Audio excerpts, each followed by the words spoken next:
saya Alvin Afriganda dengan NIM 23086132. Halo, perkenalkan nama saya Albar Febriansyah dengan NIM 23086128.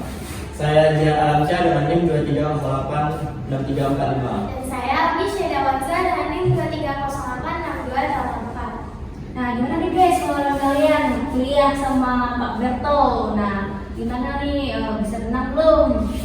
Kalau pengalaman saya pribadi sih, saya udah bisa renang dari kecil. Cuman kalau untuk teknik yang benar ya perlu kuliah lagi lah, perlu belajar lagi gitu. Teman-teman di sini apakah semuanya sudah UTS atau belum? Alhamdulillah udah, tapi baru beda 200 meter. Ya, kamu belum sama sekali. Kita perlu latihan lagi ya. harus kayaknya jadi dia lagi. Mungkin ya untuk lebih dalam ya. Lebih dalam lagi hadir kelas atau buat bisa menambah pengalaman biar kita bisa UTS lagi ya Ki. Ya, benar. Masa ketinggalan sama yang udah gitu. Benar. Lomba angkit. Ya. Gimana kemarin nih? Udah siap nggak? Nama saya Puji Tuhan siapa? Boleh sedikit Pak diperkenalkan bagaimana biodata atau dari apa? Oke, baik. Perkenalkan nama saya Bangkit Salamarwau. Saya dulu kalau boleh diulik sedikit sekilas pendidikan saya kuliah di FIK UNB Universitas Negeri Padang. Jurusan saya kepelatihan. Kebetulan cabur spesialisasi saya renang. Cocok sekali. Pas ya. Nanti guys dengan topik kita ini. Gimana sih Pak hari-hari Bang setiap hari ini? Oke, kesibukan saya sih ya biasa. Di satu sisi saya wasit juga, wasit futsal, terus saya juga ngajar di sekolah masih, dan baru-baru ini lagi sibuk saya lagi melatih untuk persiapan tes masuk angkatan. Jadi ada bimbel gitu ya.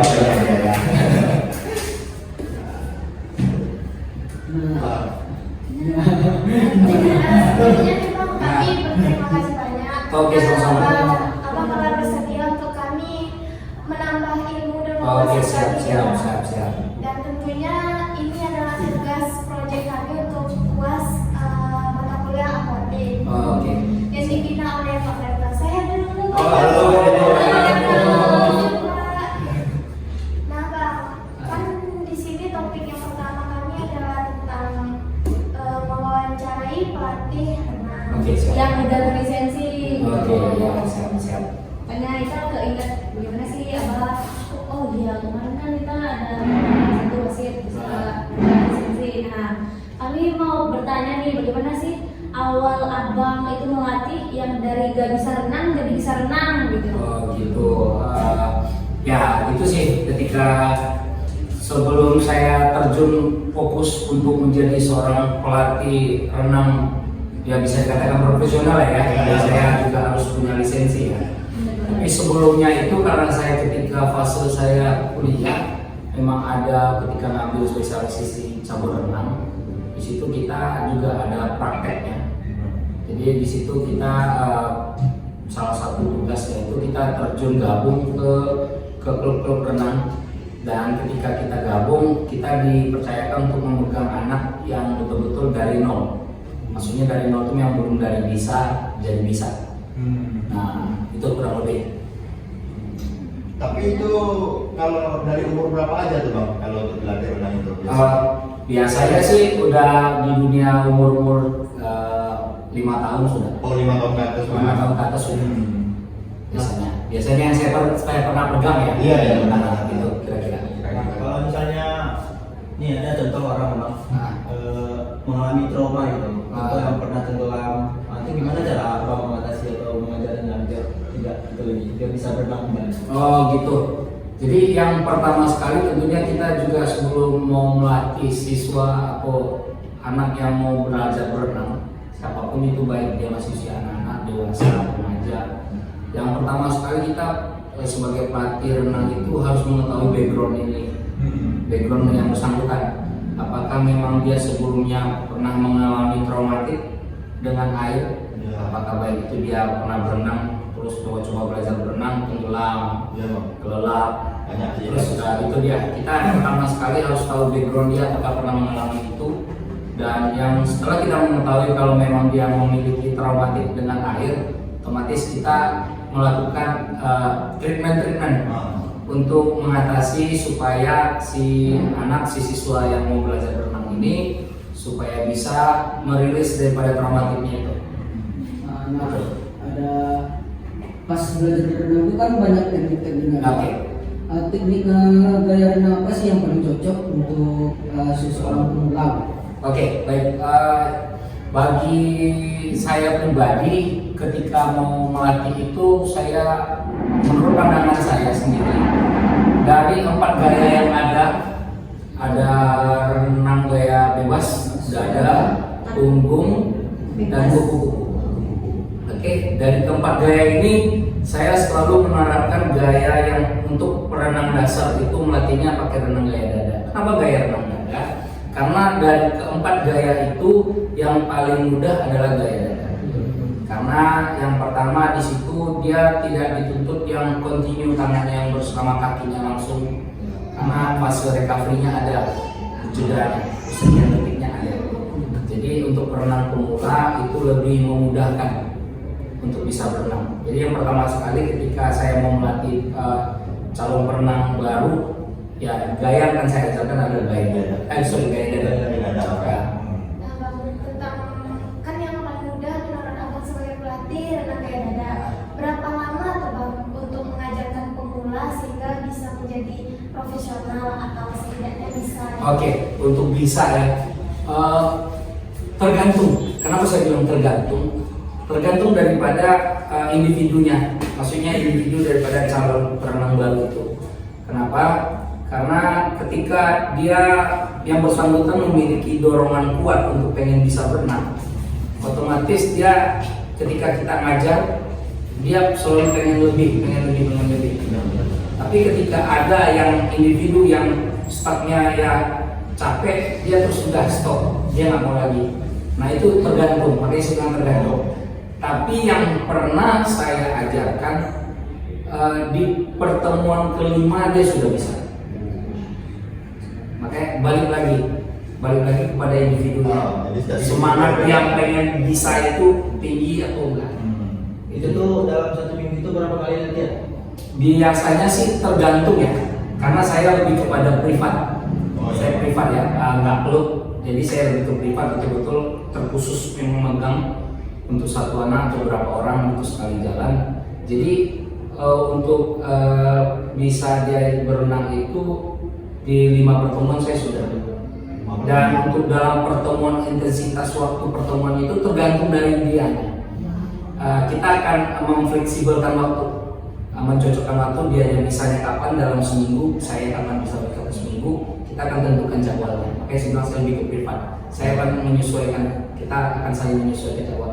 Tapi yang biasanya saya selalu untuk mematok minimal 2 kali dalam seminggu. 2 kali dalam seminggu itu minimal sekali. Karena kalau hanya 1 kali seminggu bakalan lupa. Benar. Jadi dia karena kan gini, semakin sering dilatih semakin terbiasa sehingga merekam. Jadi kalau itu Bang, dalam 1 kali sesi latihan itu biasanya berapa jam tuh Bang kalau semalam? Saya patoknya sejam. Sejam itu minimalnya tuh? Iya. Minimal sejam. Minimal Tapi bisa lebih Bang ya? Bisa lebih kalau dia sanggup. Oh. Program yang itu. Jadi yang pertama sekali ketika mau belajar berenang itu, saya tahapan pertama sekali itu adalah pengenalan air. Pengenalan air. Di situ yang nanti bakalan terlihat apakah si anak ini mengalami traumanya atau tidak. Nah, proses pengenalan air ini ya dimulai dengan kita main duduk di pinggir kolam, kakinya mainin air, terus basahin badannya dengan air, terus airnya ditampung pakai tangan taruh di atas kepala. Jadi terbiasa itu bakalan kelihatan apakah dia terbiasa wajahnya ini kena air atau tidaknya, itu kan kelihatan. Biasanya dia sudah lengkap. Berarti kalau ada kasus ini Sudah gitu kurang lebih. Terus apa? membahas tentang trauma tadi nih, Bang. Nah, Bentuk trauma apa saja yang Abang temukan pada saat mengalami? trauma yang lebih sering saya temukan adalah ketika si anak itu belajar berenang dengan orang tuanya. Nah, ini kan terkadang kan orang tua, terlebih terkhusus bapaknya nih biasanya, orang tua laki pengen bapaknya bisa, otomatis anaknya dia pengen bisa. Tapi tanpa didasari basic untuk bagaimana yang cara yang benarnya, trik-triknya yang benar. Yang merasa tertekan. Nah, ya, itu kurang lebih. Sementara kalau kita dipelatih kan kita memang belajar dari awalnya, tekniknya itu ada bertahap sampai pada masuk pada kegiatan intinya. Gitu bro. Nah, kayaknya ini kita terlalu sibuk ngobrol deh. Jangan minum dulu ya sih. Siap, boleh. Oke, terima kasih. Dari tadi dikasangin kalau ini minum. Terus apa? Apa lagi nih? Apa yang mau kalian tahu lagi tentang dunia pelatih? Mau bertanya mengenai abang sendiri nih. Apa? Kok bisa sih abang tertarik mengambil lisensi renang gitu? Oh, oke. Waduh, ini pertanyaannya asik nih. Saya merasa flashback. Kalau saya boleh cerita sedikit lagi, saya waktu kuliah kan cabur saya spesialisasi saya renang. Tapi karena saya cinta dengan kampus saya tamat saya kuliah 4 tahun. Jadi karena saya sudah termasuk mahasiswa akhir, jadi ketika skripsi dosen PA saya itu kebetulan Prof. Sayuti. Oke. Jadi karena melihat saya sudah mahasiswa akhir, jadi beliau mencoba memberikan saya berbanding 180 derajat berbanding terbalik dengan cabur saya. Karena biasanya kalau kita di pelatihan apa spesialisasinya itu yang bakalan diangkat menjadi bahan judul skripsi. Nah, pas saya diangkat waktu itu kasih judul tentang ekskul sepak bola. Jauh ya? Jauh dari air, saya di lapangan jauh. Jadi pertanyaan sama itu waktu itu penguji saya nanya, kamu caburnya apa? Saya kaget. Cabur saya renang Pak. Loh, ini kok judul kamu berbanding terbalik? Kenapa kamu pilih spesialisasi kamu renang? Saya boleh cerita lagi nggak Pak? Boleh. Jadi ini Pak, kalau saya ambil spesialisasi saya sepak bola, otomatis saya pertama sekali membutuhkan siswa yang banyak. Yang kedua, gak afdol rasanya melatih sepak bola kalau lapangan nggak ada. Nah, terus dengan siswa yang banyak itu, saya juga otomatis tentunya memerlukan asisten juga nanti untuk membantu. Nah, jadi kalau dipikir-pikir ya Pak, income ke saya duitnya itu jadinya sedikit. Itu. Tapi kalau di renang Pak, saya nggak butuh cari tempat maksudnya dalam artian kolam, saya nggak susah.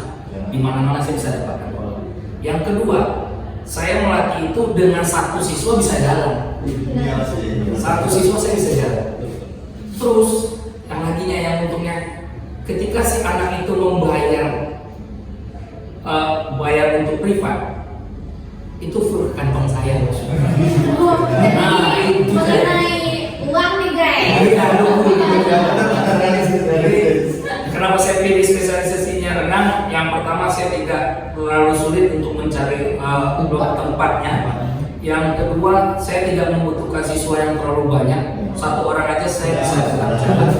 Yang ketiga income pemasukannya full ke saya.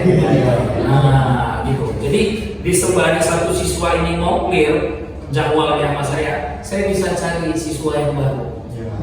Nah, gitu kan. Saya continue terus. Itu kurang lebih.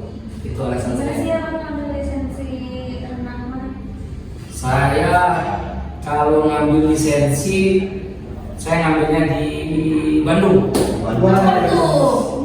Baru, kalau saya baru resmi punya lisensi 2023 saya baru ambil. Tahun kemarin berarti. Baru tahun kemarin saya di Bandung. Saya baru ambil di Bandung setelah COVID itu perdana dibuka. Karena COVID ada jeda kan, jadi mulai berinteraksi. Nah, itu dia perdana buka saya ambil supaya di satu sisi kenapa saya mengambil lisensi supaya saya bisa lebih profesional lagi, dan kedua nilai saya lebih naik lagi bro. Saya punya price dan naik lagi gitu kurang lebih. Dengar-dengar di Bandung nggak ada kopi ya, adanya teh. Ya, PT Bandung ada di sini ya. Bisa jadi. Oke, siap. Ini dari kalian pada bisa berenang belum? Atau mau ada yang tertarik mau saya aktivatin? Oh iya, saya share dulu Kalau kayaknya. kontak privat, siapa yang mau privat? Oh, Sampai guys, hubungi ini juga. Bukan nggak bisa renang bang, cuma nggak terbiasa. Karena mungkin kesibukan lainnya dia. Dan juga mungkin karena kalau misalnya nggak ada laut atau sungai di rumah yang Oh. akbar kan. Oh gitu. Terlalu di kampung Tapi kayaknya. kan mereka ini kan ada beberapa yang belum puas bang. Kalau untuk latihan, kalau untuk luas kami ini untuk prakteknya itu 200 meter coba. Aku masih pendek. Tapi beberapa nggak bisa. Mungkin untuk menambah tenaga gitu atau biar mampu itu programnya apa ya bang? Kalau saya untuk masalah nafas lebih bagusnya dilari satu. Nanti lari bang ya. Lari, dan rajin jogging, terus sepeda. Oh sepeda bang ya. Kenapa sepeda? Lebih bagus ke sepeda lagi. Karena di situ satu kita latihan nafas. Yang kedua kita latih kaki. Karena berenang kita motornya di kaki, mesinnya di kaki. Benar-benar. Tapi lagi juga di kaki masih. Yes, iya. Makanya itu contoh. Kedua di situ ada lagi sama sepeda.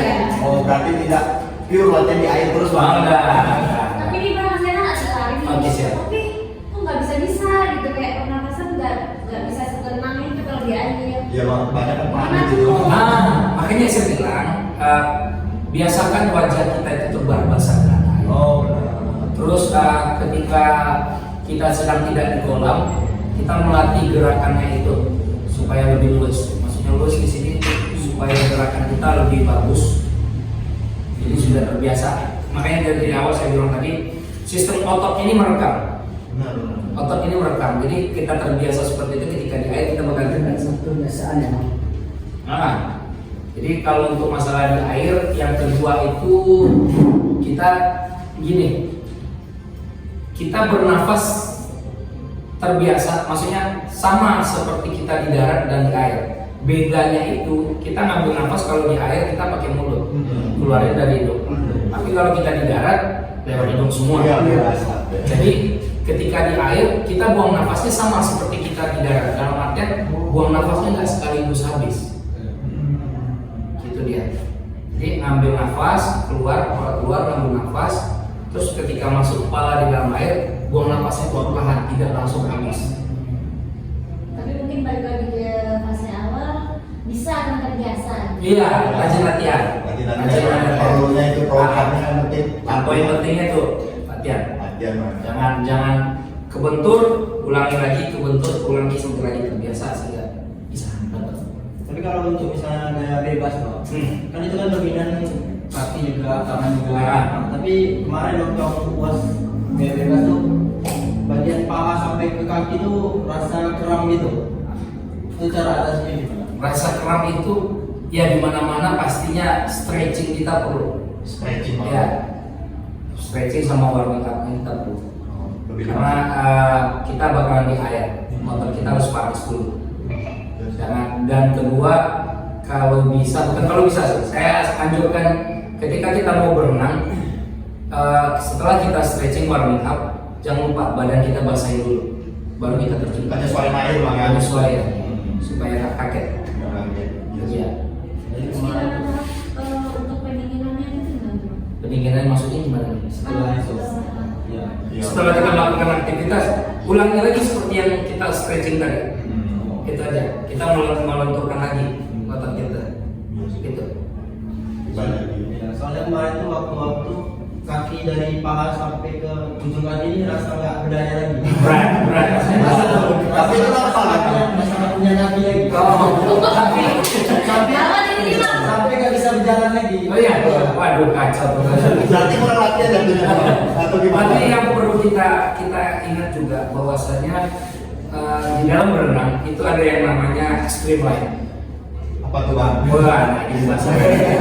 Jadi posisi streamline itu adalah posisi di mana tubuh kita ini satu garis lurus sama air. Oh, iya. Jadi jangan ini anggap di badan ini. Ketika kita berenang ini dari ini pinggang ke atas ke bawah ya. Tapi dari pinggang ini ke bawah gini. Oh iya. Ini bakalan jadi jangkar kaki kita, jadi pemberat. Semakin kuat kita gini ya makin berat juga lagi karena lebih enaknya itu datar satu garis. Iya. Jadi sekuat apa kita kaki ini melejut ketika melejut air semakin cepat kita melesat. Ya, emang terasa sih waktu kemarin tuh posisi badan dia. Pinggang tuh. Ya, Ya, itu ada triknya lagi tuh latihannya. Boleh dong Pak di-share tuh bang. Jadi untuk membuat posisi kita streamline itu latihannya adalah kita bisa pegang bibir daripada tepi kolam. Kita pegang, terus panggul itu pinggang itu kita kunci naikkan ke atas. Kunci pinggang itu. Iya. Tahan, lalu gerak-gerakin kaki di sana. Fokus Itu gaya bebas tadi ya. Kita gerakin terus. Di situ untuk bisa. Terasa turun, naikin lagi tuh.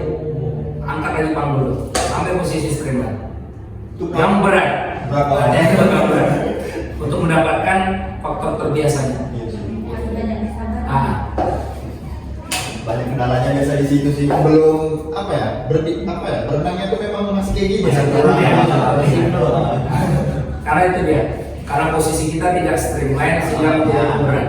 Dan itu makanya mungkin tadi rasa berat itu kaki sudah ekstra. Lebih berat bang. Ekstra tapi melesat ke depannya kurang jadinya. Kenapa? Berat kayuan ini. Mungkin di satu sisi jadi penghambat juga posisi kepala yang tidak melihat ke bawah. Jadi yang benarnya itu posisi kepala ini harus ke bawah. Ya, bawa pandangan ke bawah dan kepala ini semuanya masuk dalam air jadinya. Jadi posisi tangan itu berada di atas telinga. Ya. Membentuk seperti ini. Jadi ini kalau bisa dilihat sampan atau kapal, Ya. ujungnya runcing kan. Runcing. Itu fungsinya untuk memecah air. Ya. Sama kita. Fungsinya juga untuk memecah air supaya kita melesat ke depan. Jadi kepala terlihat ke bawah, kalau kepala normal gini, ini jadi penghambat. Iya. Sementara tujuan kita untuk melesat maju ke depan. Itu kurang lebih. Baru lagi nih guys. Semoga yang berpuasa cepatlah selesai puasanya. Sama teknik baru yang pesatnya programnya bisa dicoba. Nah guys, inilah pengalaman baru untuk kami ya. Terima kasih Bang. Oke, siap. Sama-sama. Sama-sama. Tapi ini mohon izin nih Bang, kan dari tadi rekam nih. Ini mau upload di YouTube sama di Instagram. Oh gitu ya, oh gitu. Siap teman. Tugas akhir nih. Iya. Oke, nggak apa-apa. Jangan lupa Bang, nanti di like, subscribe. Oke, siap. Oke, baik. Ingatin juga teman-teman ya. Benar. Saya masih sini membutuhkan penonton yang banyak. Tuh nih guys, banyak nih guys. Dan ini ya. Oke. Oke, itu saja Bang. Oke, Terima kasih banyak siap, atas sama-sama. telah bersedia sekali lagi Siap. kami lebih menambah hidup kami. Karena ini sama-sama fit kita kan Bang. Jadi salam olahraga dulu ya Bang. Salam olahraga. Jaya. Kayak yang tadi dulu nggak sih? Jangan lupa saya.